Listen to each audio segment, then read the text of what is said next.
Welcome friends, आज के video में हम देखेंगे सामान्य हिंदी का सेट 1 जो कि बिहार डीएलएड में पूछा जाएगा। दोस्तों, बिहार डीएलएड में आपके एग्जाम में लगभग 25 मार्क्स तक हिंदी के क्वेश्चन पूछे जाएंगे और ये क्वेश्चन इन्हीं सेटों से मिलने वाले हैं। इसलिए जितना हो सके अपने दोस्तों में इस वीडियो को शेयर करें और अब तक आप हमारे चैनल से यदि नहीं जुड़े हैं तो हमारे चैनल को सब्सक्राइब करके जुड़ जाएँ, ताकि हमारे द्वारा जो भी वीडियो अपलोड किया जाए आपको उसका नोटिफिकेशन मिल जाए। तो चलिए मैं इस वीडियो को शुरू करता हूं। आज का हमारा पहला प्रश्न है, अ वर्ण का उच्चारण का स्थान क्या है। तो दोस्तों, वर्ण जो है का उच्चारण जो होता है यह होता है कंठ से, यानी कि ऑप्शन नंबर डी इस प्रश्न का सही उत्तर हो जाएगा। दोस्तों, इस वीडियो में हमारे द्वारा आपको क्वेश्चन पढ़ा जाएगा और आंसर बताया जाएगा, ताकि आपको कम समय में ज़्यादा प्रश्न देखने को मिल सके। और यहाँ पे हमारे द्वारा जो स्पष्टीकरण है ये आप वीडियो पॉज करके खुद से पढ़ लेंगे, क्योंकि स्पष्टीकरण से आपके क्वेश्चन काफ़ी पूछे जाएंगे एग्जाम में। हमारा अगला प्रश्न है, निम्नलिखित में से कौन सा शब्द तत्सम से है। तो तत्सम से शब्द होता है अग्नि। ये आपको हूबहू क्वेश्चन एग्जाम में मिलेंगे दोस्तों, इसलिए इन प्रश्नों को जितना हो सके बार बार देखें और एग्जाम देने से पहले जरूर देख के जाएंगे, क्योंकि हमारे द्वारा जो वीडियो बनाया जा रहा है इसमें आपके एग्जाम में लगभग 5 से 10 मार्क्स प्रत्येक वीडियो में देखने को मिलेंगे। इसलिए जितना हो सके इस वीडियो को अपने दोस्तों में भी शेयर करेंगे। हमारा अगला प्रश्न है, विद्यालय का सही संधि विच्छेद क्या होगा। तो इसका सही संधि विच्छेद होता है विद्या जोड़ आलय, विद्यालय। और हमारा जो स्पष्टीकरण है दोस्तों, ये आप अच्छे से पढ़ के जाएंगे, क्योंकि स्पष्टीकरण से आपके एग्जाम में काफ़ी प्रश्न बनने वाले हैं। पवन शब्द को में कौन सी संधि है। तो आयादी संधि है, ये आपको याद रखना है। दोस्तों, आप भी हमारे साथ आंसर करते चले और वीडियो के अंत में जरूर बताएं कि आपके कितने प्रश्न सही हो रहे हैं। लंबोदर में कौन सा समास है। तो लंबोदर में जो समास है वह बहुब्रीहि समास होता है, ये आपको याद रखना है। यहाँ लंबोदर जो है का अर्थ होता है लंबा, है उदर जिसका, यह दोनों पद मिलकर किसी तीसरे पद का बोध कराता है, इसीलिए इसे बहुब्रीहि समास कहा जाता है। समास जो है ये आप पढ़ के जाएंगे, जो कि आपके एग्जाम के लिए काफ़ी महत्वपूर्ण है। यथाशक्ति में कौन सा समास है। तो यथाशक्ति में समास होता है अव्ययभाव समास। यहाँ स्पष्टीकरण आप देख लीजिए, जिस समास का पहला पद अव्यय हो और प्रधान हो उसे अव्ययभाव समास कहते हैं। यहाँ यथा एक अव्यय है, यानी यथाशक्ति का अर्थ होता है शक्ति के अनुसार। हमारा अगला प्रश्न है, सोना शब्द का पर्यायवाची कौन सा है। तो कनक है सोना शब्द का पर्यायवाची शब्द। कनक सोना का पर्यायवाची है। सोना के अन्य पर्यायवाची शब्द जो हैं ये आपको याद रखना है, स्वर्ण, हेम, हाटक, कंचन। रजत चांदी का, ताम्र तांबे का और पाषाण पत्थर का पर्यायवाची शब्द है, ये आपको याद रखना है। दोस्तों, स्पष्टीकरण इसीलिए हमारे द्वारा जो दिया जा रहा है वो आप खुद से पढ़ के जाएंगे, क्योंकि आपके एग्जाम के लिए इनसे काफ़ी प्रश्न बनने वाले हैं। आकाश का पर्यायवाची शब्द नहीं है। कौन नहीं है। तो अंबक नहीं है। बाकी सभी गगन, नभ और व्योम ये सभी आकाश के पर्यायवाची शब्द हैं। हमारा अगला प्रश्न है, उत्थान शब्द का विलोम क्या है। तो उत्थान शब्द का विलोम होता है पतन। हमारा अगला प्रश्न है, अल्पज्ञ का विलोम शब्द क्या है। तो अल्पज्ञ का विलोम शब्द होता है बहुज्ञ। हमारा अगला प्रश्न जो है, आस्तीन का सांप मुहावरे का अर्थ क्या होता है। तो इसका अर्थ होता है कपटी मित्र। हमारा अगला प्रश्न है दोस्तों, स्पष्टीकरण आप खुद से पढ़ेंगे, क्योंकि हमारे पास समय कम है और आपको ज़्यादा से ज़्यादा प्रश्न दिखाने हैं, ताकि आपको एग्जाम में 25 मार्क्स ला सकें। इसलिए हमारे द्वारा ज़्यादा से ज़्यादा आपको सेट क्वेश्चन लाए जाएंगे, ताकि आप 25 मार्क्स एग्जाम में उठा सकें। अंगूठा दिखाना मुहावरे का सही अर्थ क्या होता है। तो इसका अर्थ होता है इनकार करना। राम ने रावण को बाण से मारा। इस वाक्य में बाण से में कौन सा कारक है। तो यह कारक है करण कारक। ये आपको याद रखना है। करण कारक जो है वो बाण हो गया। और यह कैसे, स्पष्टीकरण में आप देख लीजिए, करण कारक का चिन्ह से होता है या के द्वारा होता है, और यह क्रिया के साधन को बताता है। यहाँ मारने का साधन बाण है, इसीलिए यह करण कारक हुआ। हमारा अगला प्रश्न है, पेड़ से पत्ते गिरते हैं। इस वाक्य में पेड़ से में कौन सा कारक है। तो इसमें अपदान कारक है। यहाँ पे अपदान कारक का क्या होता है, मतलब यहाँ पे आप देख सकते हैं कि अपदान कारक का चिन्ह भी से होता है, लेकिन इसका प्रयोग अलग होने मतलब मतलब पृथकता डलने या तुलना करने के भाव में होता है। यहाँ पेड़ से पत्ते अलग हो रहे हैं इसलिए अधिकरण कारक हुआ। करण कारक और अधिकरण कारक दोनों में से का बोध होता है, लेकिन अपादान कारक में अलगाव का बोध होता है, करण कारक में मिलाप का से बोध होता है। ये आपको याद रखना है। निम्नलिखित में से स्त्रीलिंग शब्द कौन सा है? तो यहाँ पे छाछ जो है स्त्रीलिंग शब्द है, क्योंकि छाछ खट्टी होती है, यह स्त्रीलिंग का बोध करवाता है। हमारा अगला प्रश्न है, कवि शब्द का स्त्रीलिंग रूप क्या है? तो कवि का स्त्रीलिंग रूप होता है कवित्री। इस तरह कवित्री लिखाएगा, ये भी आपको याद रखना है, क्योंकि शुद्ध वाक्य में कवित्री भी लिखने में दिया जाता है। हमारा अगला प्रश्न जो पूछा गया था पूछा जाने की संभावना है, जो सब कुछ जानता हो के लिए एक शब्द है, तो यह है सर्वज्ञ। हमारा अगला प्रश्न जो है, जिसकी कोई उपमा ना दी जा सके के लिए एक शब्द है, तो वह है अनुपम। हमारा अगला प्रश्न, नीलगाय शब्द में कौन सा समास है?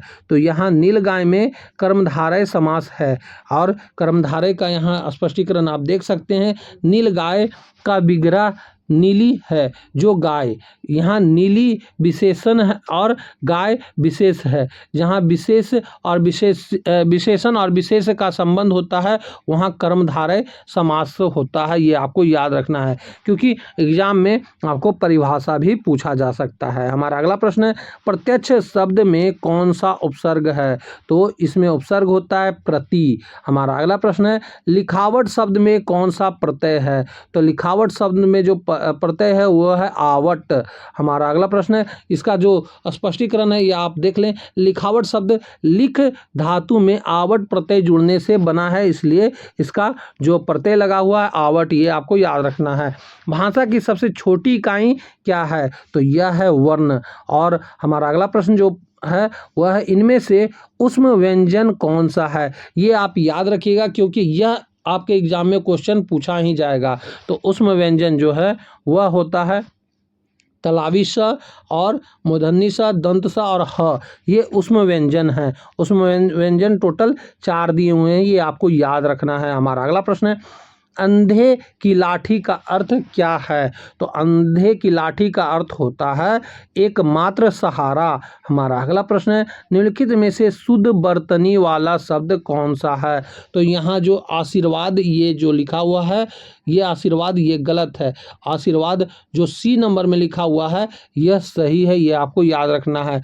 अ में आकर आ और स में बड़ी ई की मात्रा और वा के ऊपर र और द, आशीर्वाद ऐसे लिखा था, ये आपको याद रखना है, क्योंकि यह वर्तनी से आपके क्वेश्चन एग्जाम में पूछे जाएंगे। हमारा अगला प्रश्न जो है, अधजल गगरी छलकत जाए, लोकोक्तियाँ का क्या अर्थ होता है? तो इसका अर्थ होता है कम ज्ञान का अधिक प्रदर्शन करना, यही होता है अधजल गगरी छलकत जाए का मतलब। हमारा अगला प्रश्न है, वात्सल्य रस का स्थायी भाव क्या है? तो इसका स्थायी भाव होता है स्नेह यानी वात्सलता। हमारा अगला प्रश्न जो एग्जाम में पूछा जाने का संभावना है, तरनी तनुजा तट तमाल तरुवन बहुछाय में कौन सा अलंकार है?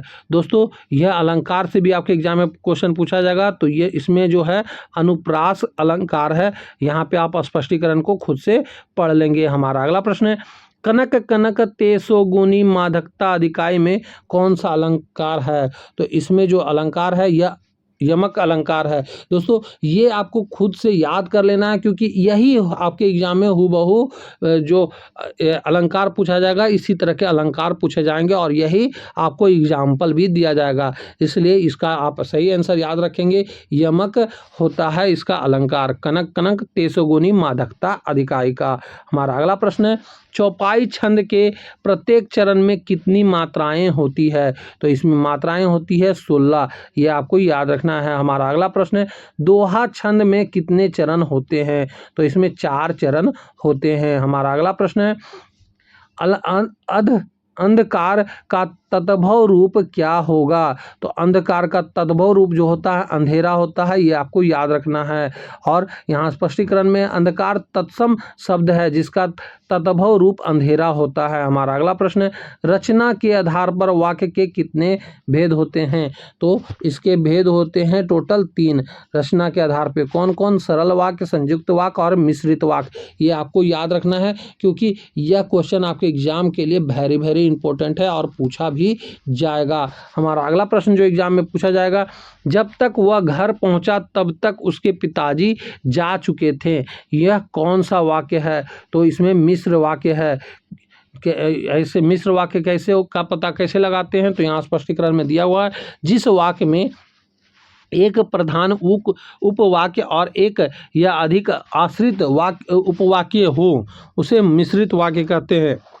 यहाँ उसके पिताजी जा चुके थे प्रधान उपवाक्य है, और जब तक वह घर पहुंचा आश्रित उपवाक्य है, इसलिए यह मिश्रित वाक्य कहलाया। हमारा अगला प्रश्न है, वह कौन सा व्यक्ति है जिसने महात्मा गांधी का नाम ना सुना हो, यह कौन सा वाक्य है? तो यह भी मिश्रित वाक्य है। हमारा अगला प्रश्न जो एग्जाम में पूछा जाएगा, रामचरितमानस किस भाषा में लिखी गई है?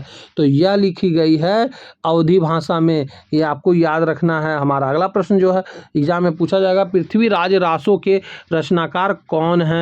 तो यह है चंद्रवर दाई जी। हमारा अगला प्रश्न है, मैला आंचल के लेखक कौन हैं? तो यह है फणीश्वर नाथ रेणु जी। ये सभी क्वेश्चन आपके एग्जाम के लिए काफ़ी महत्वपूर्ण है और एग्जाम में पूछा जाएगा।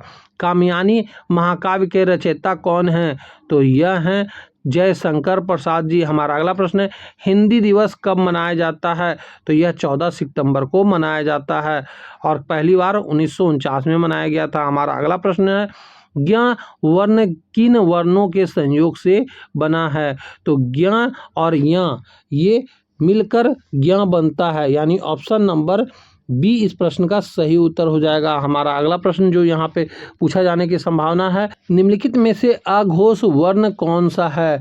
तो यहाँ पे स जो है मतलब दंत स, ये अघोष है, बाकी सब सघोष है, ये आपको याद रखना है।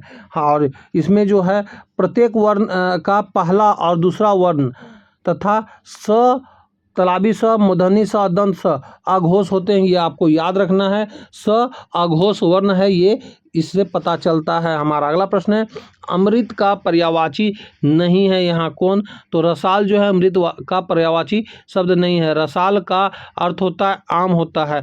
सुधा, पीयूष और सोम अमृत के पर्यायवाची हैं, ये आपको याद रखना है। हमारा अगला प्रश्न, जिसे जीता ना जा सके के लिए एक शब्द है, तो जिसे जीता ना जा सके उसे अजय कहा जाता है। हमारा अगला प्रश्न जो एग्जाम में पूछा जाएगा, चिरायु शब्द में प्रयुक्त उपसर्ग है, तो यह इसमें उपसर्ग जो है यह है चीर। हमारा अगला प्रश्न है, शांत रस का अस्थाई भाव क्या है? तो निर्वेद होता है। हमारा अगला प्रश्न, रहीमन पानी राखिए बिन पानी सब सुन, पानी गए ना उबेर मोती मानुष चून में कौन सा अलंकार है? दोस्तों अलंकार से जितने भी प्रश्न बनेंगे यही सब हूबहू मुहावरे होंगे और ये इसी से अलंकार पूछा जाएगा, इसलिए इन अलंकारों को आपको याद रखना है। इसमें जो है श्लेष अलंकार है। हमारा अगला प्रश्न जो एग्जाम में पूछा जाएगा, राम सो रहा है, इस वाक्य में कौन सी क्रिया है? तो इसमें जो क्रिया है अकर्मक क्रिया है। अकर्मक क्रिया की पहचान यहाँ पे स्पष्टीकरण से देख सकते हैं, जिस क्रिया का फल कर्ता पर ही पड़ता है और कर्म की आवश्यकता नहीं होती है उसे अकर्मक क्रिया कहते हैं। यहाँ सोने का प्रभाव केवल राम पर पड़ रहा है, इसलिए यह अकर्मक क्रिया है। अव्यय के कितने भेद होते हैं? तो अव्यय के 4 भेद होते हैं। कौन कौन? क्रिया विशेषण, संबंध बोधक, समुच्चय बोधक और विस्मयादि बोधक, ये 4 अव्यय के भेद होते हैं, ये आपको याद रखना है। वाच्य कितने प्रकार के होते हैं? तो वाच्य 3 प्रकार के होते हैं। कौन कौन? कृत्यवाच्य, कर्मवाच्य और भाववाच्य। कृत्य मतलब कर्तावाच्य होता है, कर्म मतलब कर्म प्रधान होता है और भाववाच्य में भाव प्रधान होता है, ये आपको याद रखना है। दोस्तों इस वीडियो से आपके एग्जाम में लगभग 5 से 10 क्वेश्चन तक पूछे जाने की संभावना है। और हिंदी से आपके एग्जाम में दोस्तों 25 मार्क्स तक पूछे जाने की संभावना है, इसलिए जितना हो सके इस वीडियो को अपने दोस्तों में भी शेयर करें। हमारा अगला प्रश्न जो एग्जाम में पूछा जाएगा, अनुनासिक का संबंध होता है, तो यह होता है नाक और मुंह दोनों से। हमारा अगला प्रश्न है, गंगा किस प्रकार की संज्ञा है, तो यह व्यक्तिवाचक संज्ञा है। हमारा अगला प्रश्न जो एग्जाम में पूछा जाएगा, बुढ़ापा शब्द में कौन सी संज्ञा है, तो यह भाववाचक संज्ञा है। हमारा अगला प्रश्न, सर्वनाम के कितने भेद होते हैं, तो यह होता है 6 भेद। कौन कौन? पुरुषवाचक, निश्चयवाचक, अनिश्चयवाचक, संबंधवाचक, प्रश्नवाचक और निजवाचक। ये सर्वनाम के 6 भेद होते हैं। यह घोड़ा अच्छा है, इस वाक्य में यह क्या है, तो सर्वनामिक विशेषण है इसमें। हमारा अगला प्रश्न, क्रिया के मूल रूप को क्या कहते हैं, तो क्रिया के मूल रूप को कहा जाता है धातु। हमारा अगला प्रश्न, संध्या और रात्रि के बीच का समय के लिए एक शब्द है, तो यह होता है गोधूली। मतलब जब गायें जंगल से चरकर वापस लौटती है और उनके पैरों से धूल उड़ती है, उस समय को गोधूली कहा जाता है, मतलब संध्या और रात्रि के बीच के समय। हमारा अगला प्रश्न जो एग्जाम में पूछा जाएगा, आंसू का बहुवचन क्या होगा, तो आंसू का बहुवचन होता है आंसू। ये आपको याद रखिएगा, आंसू ही होता है आंसू का बहुवचन। हमारा अगला प्रश्न है, क्योंकि आंसू बहुत सारे नहीं, आंसू गिरते हैं, इस तरह किया जाता है। अन्वेषण का शुद्ध संधि विच्छेद है, तो अन्वेषण का शुद्ध संधि विच्छेद होता है अनु जोड़ एसन, इसका संधि विच्छेद होगा। मतलब यह यन संधि का उदाहरण है। अनु के उ और एसन के ए मिलकर वे बन जाते हैं, इसीलिए उ प्लस ए व और प्लस ए होता है। इस तरह आप स्पष्टीकरण से क्वेश्चन देख सकते हैं कि कितने प्रश्न पूछे जाएंगे। और दोस्तों यह स्पष्टीकरण आपके एग्जाम के लिए काफ़ी महत्वपूर्ण है। यदि आप हिंदी का कोई भी पाठ नहीं पढ़े हैं और यह वीडियो देख कर जाते हैं, तो भी आप अच्छे मार्क्स उठा सकते हैं। उपत्यका का अर्थ क्या है, तो इसका अर्थ होता है पर्वत के पास की भूमि, यानी तलहट्टी। हमारा अगला प्रश्न जो एग्जाम में पूछा जाएगा, अलंकेश किसका पर्यायवाची है, तो यह कुबेर का पर्यायवाची है। हमारा अगला प्रश्न एग्जाम में जो पूछा जाएगा, तालाबी स का उच्चारण स्थान क्या है, तो इसका उच्चारण स्थान होता है तालु। हमारा अगला प्रश्न जो एग्जाम में पूछा जाएगा, अंबर पनघट में डूबो रही तारा घट उषा नागरी में कौन सा अलंकार है, तो इसमें जो अलंकार है यह है रूपक अलंकार। हमारा अगला प्रश्न है, अतीत के चलचित्र किसकी रचना है, तो यह महादेवी वर्मा की रचना है। हमारा अगला प्रश्न जो एग्जाम में पूछा जाएगा, कबीर दास की भाषा कौन सी थी, तो यह थी सधु कड़ी। हमारा अगला प्रश्न है, घनानंद किस वाक्य धारा के कवि थे, तो यह थे रीति मुक्त के। हमारा अगला प्रश्न जो एग्जाम में पूछा जाएगा, हिंदी की आदि जननी कौन है, तो यह है संस्कृत। हमारा अगला प्रश्न जो एग्जाम में पूछा जाएगा, आयोग वा का वर्ण कौन सा है, तो इसका वर्ण होता है अन या अह, ये अयोग वाक का वर्ण होता है। हमारा अगला प्रश्न जो एग्जाम में पूछा जाएगा, तिरंगा में कौन सा समास है, तो इसमें जो समास होता है यह द्विविगु समास होता है। दोस्तों इस वीडियो में जो भी मैं प्रश्न लेके आ रहा हूँ वह हूबहू आपके एग्जाम में पूछा जाएगा, इसलिए जितना हो सके इस वीडियो को अपने दोस्तों में भी शेयर करें। और दोस्तों आप एग्जाम देने से पहले इन सेटों को क्वेश्चन को आप जरूर से जरूर देख के जाएंगे, क्योंकि इन्हीं से आपके एग्जाम में क्वेश्चन पूछे जाएंगे। सुमित्रा नंदन पंत को किस कृति के लिए ज्ञानपीठ पुरस्कार मिला, तो यह मिला था चितंबरा के लिए। हमारा अगला प्रश्न जो एग्जाम में पूछा जाएगा, रामधारी सिंह दिनकर को किस रचना के लिए ज्ञानपीठ पुरस्कार मिला, तो उर्वशी के लिए मिला था 1972 में। हमारा अगला प्रश्न जो एग्जाम में पूछा जाएगा, वह घर से बाहर गया, इस वाक्य में से कौन सा कारक है, तो इसमें कारक जो है अपादान कारक है, क्योंकि घर से बाहर होना मतलब अलगाव का सेंस आ रहा। हमारा अगला प्रश्न जो एग्जाम में पूछा जाएगा, घुटने टेकना मुहावरे का अर्थ होता है, तो हार मान लेना होता है। हमारा अगला प्रश्न, उर्वशी किसकी रचना है, तो रामधारी सिंह दिनकर की रचना है। हमारा अगला प्रश्न, विभक्ति रस का अस्थाई भाव क्या होता है, तो इसका अस्थाई भाव होता है जुगुप जुगुप्यासा यानी घृणा। हमारा अगला प्रश्न, छंद का दूसरा नाम क्या है? तो पिंगल होता है।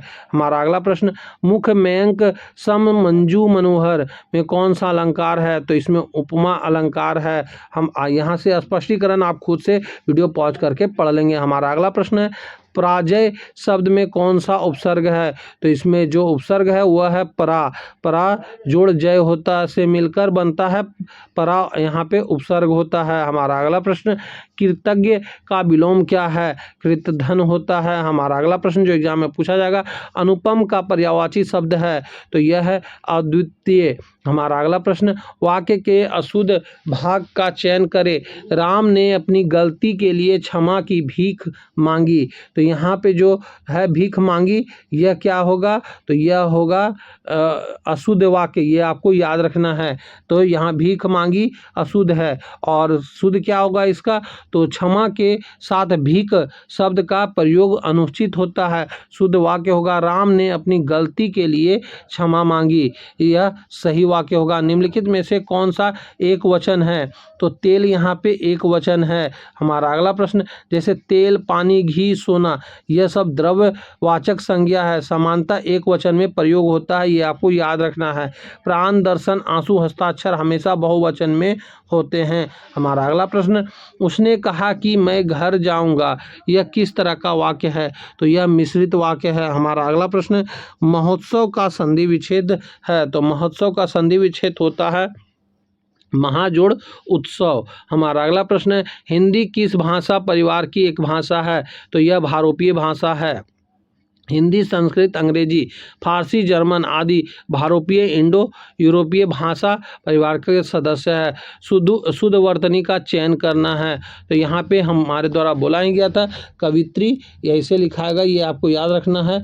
क व य में छोटी ई की मात्रा, त्र में बड़ी ई की मात्रा, यानी कवित्री, ये शुद्ध वर्तनी है। हमारा अगला प्रश्न है ट वर्ग का उच्चारण स्थान क्या होता है? तो ट वर्ग का उच्चारण स्थान होता है मुद्रा। हमारा अगला प्रश्न है, यहाँ ट, ठ, ड, ढ, न, इन वर्णों का उच्चारण मुद्रा मुंह की छत का अलगाव अगला भाग से होता है, इसीलिए ये मुद्रा व्यंजन कहलाते हैं। प, फ, ब, भ, म का उच्चारण स्थान क्या होता है? तो यह होता है ओट्स। प, फ, ब, भ, म सभी ओट्स से बोला जाता है। हमारा अगला प्रश्न, निर्वासित शब्द में कौन सा प्रत्यय है? तो इसमें इत प्रत्यय है। निर्वासित शब्द निर्वास में इत प्रत्यय लगने से बना है, इस कारण इसमें इत प्रत्यय था। उपसर्ग रहित शब्द है, तो इसमें उपसर्ग रहित शब्द होता है सुरेश। हमारा अगला प्रश्न जो एग्जाम में पूछा गया था, गीतांजलि के रचयिता कौन है? तो यह है कौन? रविंद्रनाथ टैगोर जी। हमारा अगला प्रश्न है, जिस समास के दोनों पद अप्रधान होते हैं वहाँ कौन सा समास होता है? तो उसमें बहुब्रीहि समास होता है। हमारा अगला प्रश्न एग्जाम में जो पूछा गया था, मैं आज नहीं पढ़ूंगा, कौन सा वाक्य है? तो इसमें वाक्य जो है निषेध वाचक है। हमारा अगला प्रश्न जो एग्जाम में पूछा जाएगा, अरे उसने तो कमाल कर दिया, कौन सा वाक्य है? तो यह विस्मय वाचक वाक्य है। हमारा अगला प्रश्न जो एग्जाम में पूछा जाएगा, परोक्ष का विलोम शब्द होता है? तो यह होता है प्रत्यक्ष। हमारा अगला प्रश्न, मधुशाला के लेखक कौन है? तो यह हैं हरिवंश राय बच्चन जी। हमारा अगला प्रश्न है, जहाँ उपमेय में उपमान की संभावना वाक्य की जाए वहाँ कौन सा अलंकार होता है? तो इसमें उत्प्रेक्षा अलंकार होता है। जैसे इसमें मन्नु, मानो, जन्नु, जानो जैसे वाचक शब्दों का प्रयोग किया जाता है। हमारा अगला प्रश्न जो एग्जाम में पूछा जाएगा, खड़ी बोली हिंदी का प्रथम महाकाव्य कौन सा माना जाता है? तो यह है प्रिय प्रवास। हमारा अगला प्रश्न जो एग्जाम में पूछा जाएगा, विशेषण के कितने भेद होते हैं? तो इसमें भेद होते हैं 4। कौन कौन? गुणवाचक, परिणामवाचक, संख्यावाचक और सर्वनामिक विशेषण। हमारा अगला प्रश्न एग्जाम में जो पूछा जाएगा, कारक के कितने भेद होते हैं? तो इसके 8 भेद होते हैं। 8 के नाम होते हैं कर्ता, कर्म, करण, संप्रदान, अपदान, संबंध, अधिकरण और संबोधन, ये सभी कर्ता के वाच्य हैं, सॉरी कारक के वाच्य हैं। तो दोस्तों यहीं पे हिंदी के हमारे द्वारा 100 क्वेश्चन आप लोगों के लिए पूरे हुए और यह सेट से आपके एग्जाम में लगभग 5 से 10 मार्क्स तक पूछे जाने की संभावना है और प्रत्येक सेट से आपके एग्जाम में लगभग सभी सेटों को मिला दिया जाए तो 25 मार्क्स तक आपके एग्जाम में कवर हो सकते हैं। इसलिए जितना हो सके अपने दोस्तों में इस वीडियो को शेयर करें और अब तक आप हमारे चैनल से नहीं जुड़े हैं तो हमारे चैनल को सब्सक्राइब करके जुड़ जाएं ताकि हमारे द्वारा जो भी वीडियो अपलोड किया जाए उसका नोटिफिकेशन समय रहते आपको मिल जाए। तो अब हम आपसे मिलेंगे तब अगले वीडियो में, तब तक के लिए जय हिंद, वंदे मातरम।